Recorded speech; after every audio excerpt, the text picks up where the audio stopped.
andás? Ahí veo que también se va uniendo gente. Ahí estoy. Carlos, ahí volvimos. No, estaba, si te parece, mientras esperamos un segundo que se vuelva a unir la gente. Tendría que poner una imagen de Brad Pitt, por ejemplo, y yo hablar atrás. Eso Ahí Bruno me pregunta cuántos gin tonic tengo armado atrás de cámara. Siempre es uno, Bruno. ¿Cómo ese concepto de mí? Pero bueno, tenés un poco de razón, no me voy a negar. Bueno, mientras se une un poco la gente, después de hacer un par de vivos de un par de semanas de cuarentena, ya le agarramos un poco la mano con el tema del tiempo, de cortar y volver a arrancar y todo eso. Y ya que arrancamos de vuelta, te voy a hacer un pequeño cambio de tema para volver al tema de la domiciliaria, de la pregunta que nos hacía Mati Yunis antes. Sí, sí. ¿Qué opinás sobre la acordada que sacó ¿Qué opinás sobre la acordada que sacó la Cámara Federal de Casación y la Cámara de Casación de Buenos Aires? Yo lo que creo es que no tampoco debe haber un aprovechamiento de esa circunstancia por parte de las personas detenidas, sino que hay determinados extremos que deben ser tenidos en cuenta. Hay personas que estaban con salidas beneficiadas por la ley 24660, con salidas anticipadas, a quienes se le cortaron todos esos beneficios. Hay otras que están en prisión preventiva con una evidencia muy endeble, con lo que soporta la prisión preventiva, que era lo que sería en el derecho civil, lo digo para quienes es la verosimilitud en el derecho, muy endeble, con pocas posibilidades de arribar a una sentencia condenatoria en una audiencia de debate, o que hace mucho tiempo que están detenidas con prisiones preventivas de hace un año, 2 o más. Sí. Hace 3 o 4 días hicieron una prórroga de una persona que llevaba 2 años y se la alargaron un año más. No hablo en particular de ninguna, sino porque digo que cada causa es un mundo, como dice el adagio, y debe ser tenido en cuenta algún sistema de atenuación. El umbral ese que hay para la recuperación o para la concesión de determinados beneficios o institutos procesales debe bajarse, dada la circunstancia extraordinaria. Y fundamentalmente por cuestiones humanitarias, pero no porque lo dice un defensor perdido en el mapa en una ciudad perdida en el mundo, sino porque los organismos internacionales así lo han dicho. Ha habido la Comisión contra la Tortura, Michelle Bachelet, la Comisión Interamericana, han dicho que deben extremarse los análisis para tratar de conceder beneficios que en otras circunstancias por ahí no eran viables. Obviamente que esos beneficios deben ser concedidos a determinadas personas respecto de las cuales su propia condición procesal la hagan ser viable la procedencia de esos institutos. Yo creo que como consecuencia de una fake news, esa noticia que hubo deambulando por los medios de que se habían concedido libertades a más de 2.000 presos en la provincia de Buenos Aires. Sí. Incluso se hizo referencia a un acusado de violación o condenado de violación que había recuperado la libertad como consecuencia del COVID-19 y que recién recuperada la libertad había cometido otra vez el delito de violación o de agresión a su exmujer. Resulta que después, con la información precisa sobre esa circunstancia, esta persona había recuperado la libertad en septiembre o octubre del 19 y había cometido el delito hace 4 o 5 días. Digo que la prensa y muchos sectores políticos con ideología en contra de este gobierno o con ideología que debiera ser crítica, tienen ideas formadas por ahí de concepciones de lo que comúnmente se llama como mano dura. Es buena propaganda política la mano dura. Y no permiten la concesión de estos beneficios, o ven como un retroceso dentro de sus grupos, de su posicionamiento en el análisis comparativo que debe hacerse en relación a otros grupos que presuntamente son liberales de izquierda, y entonces no importan las razones y vuelvo a referirme a que se ve el imputado no solo como culpable, sino como enemigo de la sociedad. Y cuando se lo ve como enemigo de la sociedad, y cuando se le adjudica la irrecuperabilidad y se lo cercena de todo lo único que le queda de es derecho. la muerte. Lo único que le queda es la muerte, ya sea la muerte física o la muerte civil. Entonces, volviendo al punto, para no irnos por las ramas, Sí. considero que debe tenerse en cuenta la cantidad de gente que está presa, las condiciones de hacinamiento que tienen las cárceles, y ante este drama global que es el tema del COVID-19, así como deben estar contempladas determinadas situaciones en extramuros, también deben tenerse contemplaciones para tratar de atenuar la posibilidad de contagio masivo dentro de las unidades penitenciarias.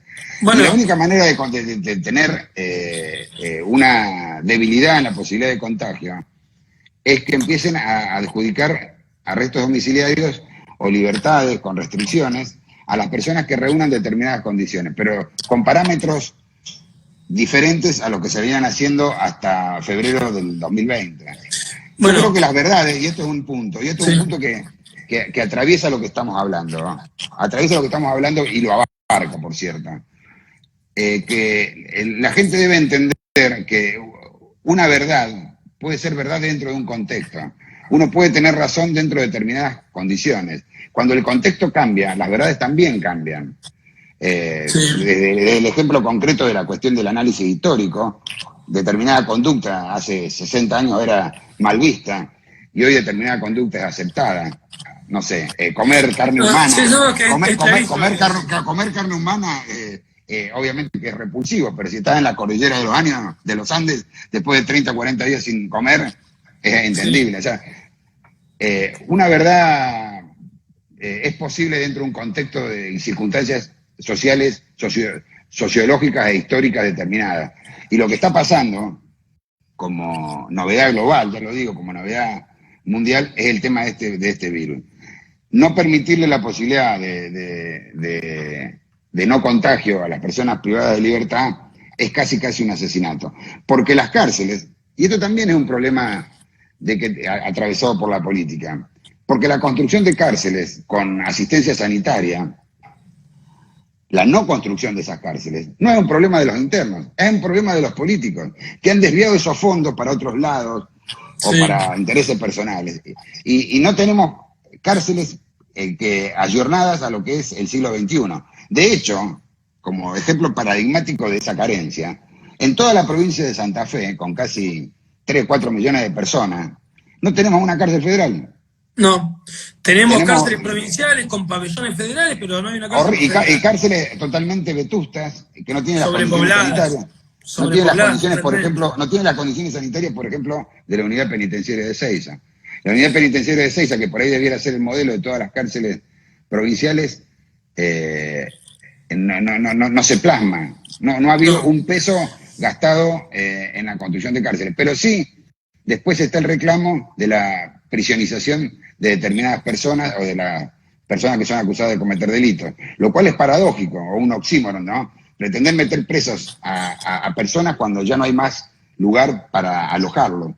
A lo que se suma, para no perder el hilo, a lo que se suma la posibilidad de una epidemia letal respecto a esas personas, ¿no? Respecto de las cuales, pero te digo otra cosa, respecto de las cuales, la gran mayoría no está condenada, con lo cual no tiene destruida la presunción de inocencia que la Constitución le garantiza, ¿no? Bueno, yo quiero aprovechar ahora este momento para hacer una aclaración en general, a los que no son abogados principalmente, no se dedican a la rama penal. Es una mentira, es un mito, la idea de que salió todo el mundo en domiciliaria. No salió eso, por eso. Abuelo de pájaro, yo creo que de todas las prisiones domiciliarias que se pidieron desde que empezó el tema de la cuarentena, se habrá hecho lugar un 10% aproximadamente. Yo creo que exagerás, creo que tú no. Yo creo que deben haber salido 200 personas en todo el país. 250 personas en todo el país. Como mucho. Bueno, con una población carcelaria de cerca de 200.000, 250.000. Sí. Bueno, ahí mientras hablábamos hubo varios comentarios de gente. Cito habla un poco de la historia de la pena, pero creo que es muy técnico para abordarlo ahora. Y Mati Yunis plantea algo que es... Hay uno que dice que está en domiciliaria y quiere transitoria. Se lo vamos a conseguir. Y le vamos a hacer... y le vamos a hacer buen precio. Algo que, le vamos a hacer buen precio. Que en general se plantea mucho en la sociedad, o en el discurso social, que es, en caso de víctimas vulnerables, Como por ejemplo en casos de violencia de género, ¿hay alguna restricción o límite para las domiciliarias? Como yo lo veo, después Carlos, si te parece, das tu opinión. Como yo lo veo, si la persona reúne las condiciones de alguno del inciso A, por ejemplo, del artículo 10 del Código Penal o alguna otra, los límites que se tienen que mirar es no demandemos en la misma casa donde está la víctima. Pero Sí, después no creo que obvio. debería haber otra restricción. No sé, Carlos, ¿qué opinas No, vos? y las prohibiciones de acercamiento que emanan normalmente de los juzgados de familia, o que Claro. pueden emanar de la propia concesión de una domiciliaria. Bienvenida sea. También tiene que ver con un clima de época, ¿no? Porque las personas que han sido acusadas por delitos que tienen que ver con víctimas mujeres han tenido que verse en situaciones muchísimo más gravosas que personas acusadas en delitos quizás más graves. Sí. Ha habido, y tiene que ver con esto del clamor, ¿no? Ha habido un manejo, un espíritu de época, ¿no? Tiene un nombre en alemán que es muy difícil. En No me va a general, salir. casi todos los nombres de palabras alemanes son Bueno, difíciles. tiene un nombre es del año, creo, 64, 1964, en contestación a otro filósofo. Pero ese Ahí, clima de espíritu de época, ese Carlos, clima de espíritu... ahí te están casi invitando a hacer algo. José Nani, un Sí, amigo en común, hace como sí. una hora que habla Varela y todavía no citó a Borges. No es Varela. Eso es casi un estereotipo, te están estigmatizando casi. Borges es mi escritor predilecto. Y, el último escritor clásico, a mi juicio. Creo que las causas que tienen, en las Ahora, cuales las víctimas son mujeres, sí, creo que las causas en las cuales las víctimas son mujeres tienen como consecuencia de cuestiones de muchísima gravedad para las personas imputadas. Por Carlos, ese clima al que hago referencia, ¿no? sí, no, es que es clarísimo y comparto. Respecto a las prisiones domiciliarias, te tiro una idea a mí y vos me decís qué opinás. ¿Viste todo el movimiento que hubo en las cárceles hace poco? Revueltas, Sí, de voto, sí, la los última. motines, sí, Como yo lo veo, eso perjudicó totalmente a los presos que estaban en condiciones de acceder a una prisión domiciliaria, porque no sí, hizo más que sí. darle, que echar leña al fuego mediático, fomentar una discusión y un discurso de odio hacia el preso. Es No que, sé si vos compartís o no compartís, yo es creo que que lo que ellos buscaron les creó un efecto adverso. el preso no entiende, todos queremos existir. Una forma de existir es el reclamo. Lo que no entiende el preso, que es lo que vos apuntás, que el reclamo en esas condiciones genera el efecto contrario al que pretenden. Porque cuando vos visibilizás determinadas condiciones, y fundamentalmente para hablar claro, condiciones propias personales de agresividad de las personas que están privadas de libertad, ya va de suyo que cuando vos se amotinan o cuando hacen un reclamo tomando un penal, ya ejercieron violencia contra lo que es la autoridad. Y la gente Sí, rechaza la violencia. La gente, quizás una condición también del hombre contemporáneo, obviamente, sin ir tan lejos al pacto social, ¿no? Sin ir tan lejos, es el rechazo de la violencia. sí, Que el Estado detente el monopolio de la violencia física legítima. Si vos ves que estos tipos que encima son acusados, y la gente lo ve incluso peor de que esta descripción que estoy haciendo, sí, que estos tipos que están acusados de cometer delitos pretenden ejercer la violencia, la justicia, entre comillas, por mano propia, ejerciendo violencia contra las autoridades legales, va a generar rechazo. O sea, desde el mismo origen mismo, de que cuando son escuchados, ya va a causar rechazo. Es decir, para poder ser escuchados, ellos tienen que tomar la cárcel. Para tomar la cárcel, tienen que cometer actos de violencia. Y esos sí. actos de violencia van a contaminar el fin el que El procuran fin y el fin del el reclamo. mensaje, el fin del mensaje. Bueno, ahí No, Bruno, no lo pueden, no lo pueden comprender por las condiciones en las cuales se hayan inmerso. Cuando uno dice cuáles son los vicios en el consentimiento, la pérdida de la libertad, bueno, la pérdida de libertad es uno. El discernimiento, la pérdida de la libertad, ¿no? ahí Bruno Guastela nos dice, los presos no tienen nada que perder. ¿Qué diferencia le hace que lo odie un poco más? Cuando yo me refiero al odio hacia los presos, No, pero obviamente es que... eso no hace diferencia, pero sí se genera un discurso social, se le echa el leña al fuego a la discusión mediática que genera un discurso social que presiona a los jueces. Y el juez que por ahí iba a dar una prisión domiciliaria ahora lo va a pensar 2 veces antes de darla, a raíz de toda esta leña al fuego de la hoguera mediática que se genera. Pero tienen ese, ya te digo, el vicio en ese consentimiento derivado del derecho civil, ¿no? Discernimiento, intención y libertad. Ellos carecen de libertad, con lo cual carecen también de la posibilidad de razonar normalmente. Lo que ellos procuran, no lo van a conseguir de ese modo. No lo van a conseguir. Manera, pero quizás es la única forma que ellos tienen que se sienten escuchados. Sí. Más hoy en día que no lo llevan a un juzgado, que no le ven la cara al juez, quizás es la única forma que tienen. Ahí vamos a ver qué comenta un poco la gente. Cito nos dice, sumado a eso, la gente considera que el preso tiene que sufrir y pagar por lo que hizo, y no pasar tiempo encerrado para reeducarse y reinsertarse, cosas imposibles por las condiciones carcelarias. Es la venganza, a la gente le gusta el morbo, le gusta la violencia, le gusta la venganza, ya sea público o privada, le gusta. No, eso es falso. Yo creo que la violencia contra el acusado de ser un delincuente... No, la gente no le gusta la violencia ni siquiera contra un acusado.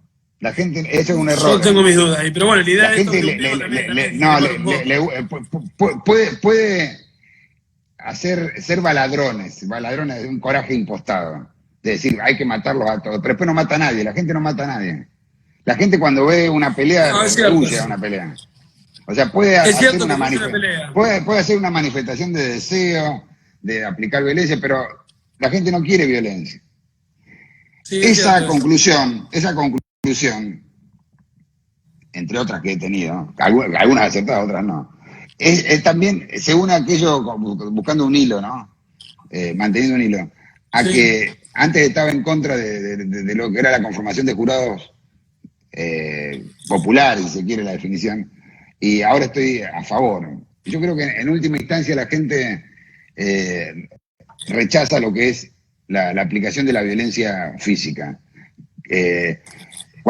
Salvo algunas excepciones, pero cuando sucede un hecho de un robo, puede haber una manifestación inmediata de violencia impensada. Pero a poco que lo piensan, lo rechazan. Bueno, ahí Cito La Fontana nos dice, no mata a nadie, pero quiere que se pudren en la cárcel. Yo a esa era la venganza que me refería que quieren. Si el tipo pero si la ley coronavirus en la cárcel, a nadie le importa, básicamente. Sí, bueno, pero eso es una violencia mediata, si querés. Pero ya estábamos hablando de la... Un poco del tema de las domiciliarias. Un poco, vamos saltando de un tema a otro. Y para volver al eje de la charla, que era la presión mediática en las causas penales. Sí. El juez, hoy en día no tenemos juicio por jurado, seguimos teniendo un juez técnico. Para vos, ¿el juez técnico tiene que salir a dar explicaciones a la prensa, justificar sus sentencias? Sí, una vez que falla, yo veo bien que el juez explique. Una vez que falla. Lo que no debe hacer es andar explicando o si va a continuar su intervención. Si cesó su intervención porque ya dictó el fallo y que lo único que quedan son posibilidades recursivas ante tribunales de alzada, me parece hasta necesario que en determinadas circunstancias que por ahí la gente no ha tenido comprensión global o total de lo que es una sentencia, tenga el tiempo suficiente para poder explicarla. Depende también del tiempo que le concedan los medios para poder explicitar los fundamentos de un fallo. Fundamentalmente en la esfera penal estamos hablando, ¿no? Pero lo veo absolutamente no conveniente, sino que lo veo necesario. Las más de las veces la veo necesario. Porque aparte es una forma de ilustrar o de educar a la gente que no tiene por qué saber de cuestiones jurídicas y que si ve un fallo enterada por la prensa, la gente, y ese fallo en la edición que es normal por la cuestión de espacio de un medio, no abarca la explicación que puede soportar la gente, va a generar el rechazo. Quizás si un juez con el tiempo prudencial o con el espacio en un medio gráfico para poder fundamentar con palabras simples las razones de un fallo, o por qué rechazó una prueba, o por qué admitió otra, o por qué lo condenó a determinada pena y no a otra, o por qué lo liberó, creo que calmaría muchísimo la necesidad de conocimiento de parte de la gente, porque ese reclamo de lo que definía como una voracidad punitiva desmesurada por parte de la gente tiene que ver también con la cuestión del desconocimiento o de la ignorancia. Dicho, la ignorancia en sentido respetuoso. Así como vos, como yo, ignoramos, no sé, de cuestiones de medicina, o de cuestiones de mecánica, o de cuestiones de panadería, la gente normalmente no conoce el mundo jurídico, y es lógico que así sea. Sí. El problema que tenemos, los que desandamos el mundo jurídico, y esto lo digo globalmente, ya fuera de la incumbencia penal, en cuanto a todo tipo de incumbencia, es que quizás sea la profesión más atravesada por las opiniones de personas de cualquier tipo. Todos opinan de abogacía, todos saben del mundo jurídico. ¿Y adentro de las cárceles? Son todos abogados. Son todos abogados. Pero también, yo creo que pasa también en la órbita comercial, o fundamentalmente también en la órbita de daños y perjuicios, que le dice, ¿y vos qué te pasó con el juicio ese del daño y perjuicio? Y todavía estamos en veremos. No, pero yo tengo un abogado que seguramente el abogado te está en connivencia con el otro abogado. Siempre son cuestiones de capciosas o de sospecha, y todos opinan. Y casi siempre los abogados quedamos como los malos de la película. Absolutamente. Yo por eso siempre tengo mis reparos y una envidia, si querés, no sana, sino malsana, con los médicos, por ejemplo, que son tan respetados con todo lo que hacen. Los médicos, la gente tiene un respeto reverencial. Y nadie habla de si un médico operó bien de corazón, o si se le murió el paciente bien, o si se le murió mal. Por regla general, lo digo medio... El médico es bueno. El médico es bueno, no importa lo que haga. Ahí y el abogado, en sentido contrario, es malo, no importa. Es el guasón, es el enemigo público. Ahí se nos acaba de unir Fernando Sánchez, también el doctor Fernando Sánchez, especialista en marcas y patentes, y un amigo también. Mira, una definición de lo que es la penalista, la incumbencia penal es, tomándole un poco sarcásticamente, ¿no? Si el imputado recupera la libertad es porque era inocente y porque el juez vio que la inocencia. Y si queda preso es por culpa del defensor. Esa es la regla. Es cierto. Carlos, antes hablábamos, porque siempre lo vimos todo de la discusión sobre la intervención mediática, la presión mediática, siempre la vimos del lado del abogado defensor. Y si bien es cierto que la mayoría de las veces somos abogados defensores, ¿qué pasa con el abogado querellante? ¿Cómo tiene que ser para vos la intervención del abogado querellante con los medios de prensa? Yo creo que tiene la misma razón la participación que puede tener un miembro, en el caso de nuestra provincia, del Ministerio Público de la Acusación. Tiene también ventajas, porque también va a reposar su trabajo en la actividad fiscal. ¿Vos considerás que el abogado querellante utiliza o fomenta o fogonea la presión mediática para beneficiar la causa? Sí, es posible, sí, es posible. Es posible porque a veces las causas, yo creo que animándome, aventurando un porcentaje, creo que las causas con querellantes normalmente tienen que ver con causas económicas. Y las más de las veces, las causas económicas pretenden utilizar como ariete la justicia penal para lograr una solución pecuniaria. Sí. Lo digo haciéndome cargo también, o sea... No, es que este tema lo hablamos en uno de los primeros vivos que hicimos con Fede Netri, quien se dedica principalmente al derecho comercial, y hablábamos de esto, de cómo muchas veces una cuestión civil y comercial se busca la derivación penal para después buscar un acuerdo para generar una presión. Sí, más cuando lo prevén, quizás antes con el código adjetivo anterior, no estaba la posibilidad de los criterios de oportunidad que ahora están, con lo cual vos arribás a un acuerdo en una causa de una estafa, o mega estafa, una tentativa de estafa, siempre que no haya algún tipo de delito que afecte otro bien jurídico, que no sea el propio del denunciante, y se soluciona todo con el acuerdo patrimonial. Bueno, muchas veces, y esto haciendo mega culpa, muchas veces los abogados utilizamos eso para tratar de lograr el objetivo que propone el cliente, ¿no? Bueno, casi todo. Yo te voy a contar una anécdota una vez en Venado Tuerto, hace 2 años atrás. Una causa penal, eran varias estafas. Eran varias víctimas, pero con una de las víctimas, yo estaba por uno de los imputados, llegamos a un acuerdo económico.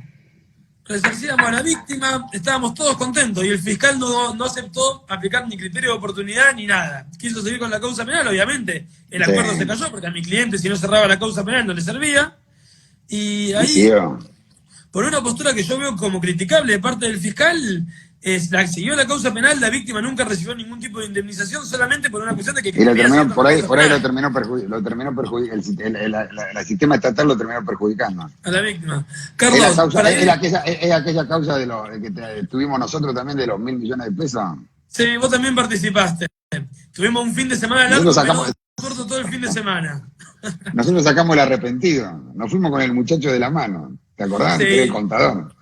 Sí, yo me acuerdo que te estaba esperando en el bar a una cuadra del juzgado y vos no llegabas. Y yo me fui, el arrepentido, nos llevamos el arrepentido que era el contador. No esperaba. No, de ese viaje... Causa. Sí, nos fuimos fue el primero que salió. Creo que fue la primera vez que se aplicó la ley del arrepentido en la provincia de Santa Fe. Nos volvimos riéndonos con Billy todo el viaje desde Venado Tuerto hasta Rosario. Hubo algunos defensores en esa... Lo que dijo el arrepentido tuyo, al mío no le afectaba, pero hubo algunos... Sí, lo enterraba los demás. Carlos, para ir cerrando un poco, bueno, yo veo que le están reclamando un asado a Fede Netri, y bueno, yo voy a tomar la palabra de Mati Yunis, que vamos a hacer un asado con el Club de Derecho y vamos a invitar a todas las personas que aceptaron participar en los vivos. Obviamente Carlos está invitado, José. Listo, y demás. Un gusto, Carlos, un gusto. Como para ir cerrando un poco, te voy a mezclar un poco todo. Hablamos de la presión mediática, hablamos de la idea de que el abogado es el malo de la película, de que se asocia al abogado con el cliente. Sí. Y a mí me ha pasado, a vos también te ha pasado, de recibir puteadas de la gente por defender. Sí. Ahí está Fernando Sánchez. Fernando también hizo un vivo, así que también estaría invitado al asado, por supuesto. Por defender determinadas causas. A mí, por ejemplo, me pasó defendiendo que la causa siga abierta al presidente de Colón de Santa Fe. Llegábamos a la audiencia y la gente tiraba tomate, tiraba huevos, todo. Sí. Bueno, y a vos también el fútbol, recibir alguna que otra puteada. El fútbol es una caja de resonancia enorme. Sí. Y aparte justo Colón descendió en ese momento. He tenido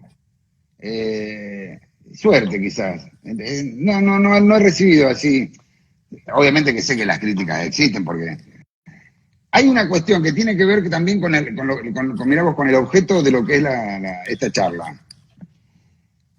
Hablábamos de la creación, de que yo te comenté cuando se crearon los multimedios. Y hay una cuestión que tiene que ver, que va amarrada a la propuesta de interrogante que formulás. El tema del insulto, del agravio o del ataque al defensor. En el último tiempo, el tema de las cuestiones de las redes sociales, que yo creo que con el tiempo eso también va a quedar delimitado. Hay muchas agresiones. Cuando sale una nota publicada en un medio, o sea, fundamentalmente escrito, pero que sale en la web, en los comentarios de las personas, ya sea por Facebook o por Twitter, o en cualquiera de esas plataformas.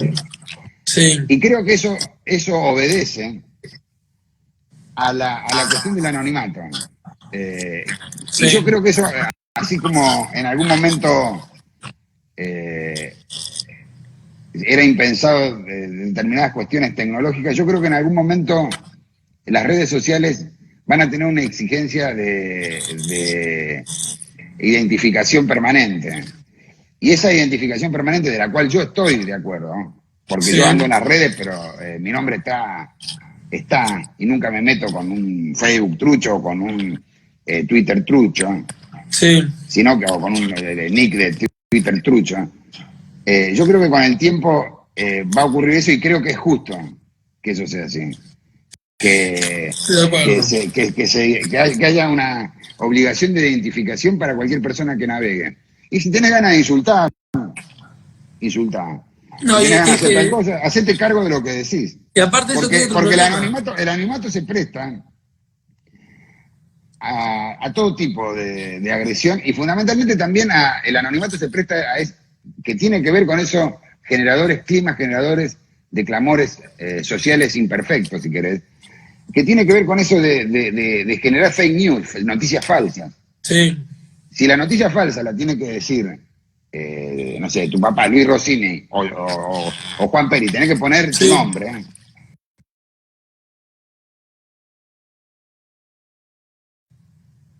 Hola. Ahí Aparte, te veo. ahí sí, ahí olvidé. Aparte hay otro punto, que es la dificultad de que Facebook te entregue información sobre de qué IP Sí, vino tal publicación.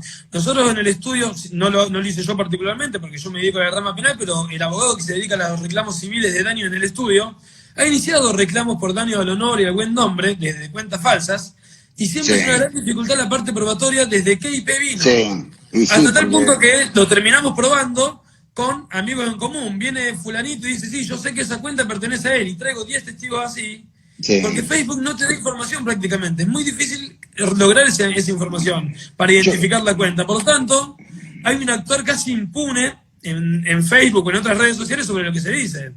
yo creo que con el tiempo, por ahí soy cándido o ingenuamente optimista.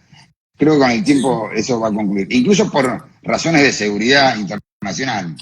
Creo que con el sí. tiempo eso va a concluir. Serán 5 años, 10 o 15, pero va a haber una identificación acabada y permanente de quienes quieran ingresar a las redes sociales, ¿no? Bueno, ahí cito la Fontana, dice, ni te cuento Google. Yo con Google tengo una anécdota. Hace 2 años, año y medio, 2 años, en el estudio iniciamos un juicio contra Google, pidiendo que se dé de baja un link determinado porque era falso, porque contenía una fake news que afectaba a un político que defendíamos. Y logramos como medida cautelar que se dé de baja y Google la acató rápidamente y dio de baja la fake news. En ese caso fue más expedito.